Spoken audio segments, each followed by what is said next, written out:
വിൽപ്പനയ്ക്കായി എന്തു വെച്ചാലും വാങ്ങാൻ ആളുള്ള ഒരു ഹൈടെക് മാർക്കറ്റാണ് സോഷ്യൽ മീഡിയ. പുള്ളിപ്പൂഞ്ഞാട്ടി മുതൽ തിമിംഗലം വരെ കിടന്ന് പുളയ്ക്കുന്ന ഇവിടെ ഭൂരിഭാഗം പേരുടെയും ഉദ്ദേശം പണമാണ്. എങ്ങനെ പണമുണ്ടാക്കാം, എങ്ങനെ പണമുണ്ടാക്കാം. അതിനുവേണ്ടി മാത്രം കട തുറന്നിരിക്കുന്ന ഡോക്ടർമാര്, ജ്യോതിഷന്മാര്, നല്ല നടപ്പുകാര്, ബ്രോക്കർമാര്, നന്മ മരങ്ങള്, പിന്നെ രാത്രി 12 മണിയാകുമ്പോൾ മലർക്ക് തുറക്കുന്ന സബ്സ്ക്രിപ്ഷൻ വാതിലുകൾ, പിന്നെ കൃഷ്ണനും ക്രിസ്തുവും ബുദ്ധനും നബിയും എല്ലാം. അതിലൊന്നാണ് മാനിഫെസ്റ്റേഷൻ, മാനിഫെസ്റ്റിംഗ്, മണി മാനിഫെസ്റ്റിംഗ്, പവർ മാനിഫെസ്റ്റിംഗ്, അങ്ങനെ കുറെ ഐറ്റംസ്.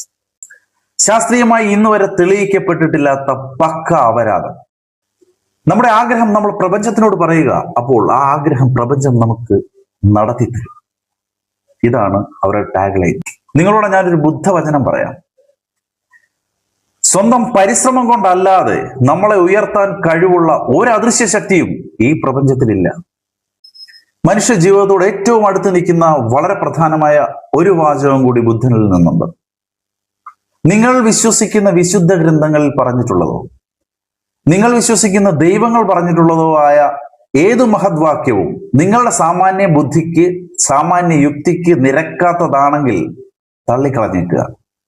പെട്ടെന്ന് പണക്കാരനാകാനുള്ള ഒരു ടിപ്പാണ് നിങ്ങൾക്ക് ഒരാൾ പറഞ്ഞു തരുന്നതെങ്കിൽ സാമാന്യ ബോധം വെച്ചിട്ട് നിങ്ങൾക്ക് ഒന്ന് ആലോചിച്ചാൽ മതി. നമ്മൾക്ക് കാശ് കിട്ടാൻ വേണ്ടി വേറൊരാൾ അത്രയും എഫർട്ട് എടുക്കാൻ ഒരിക്കലും തയ്യാറാകത്തില്ല. ഒന്നോർക്കുക, social media is a world where everything can be manipulated.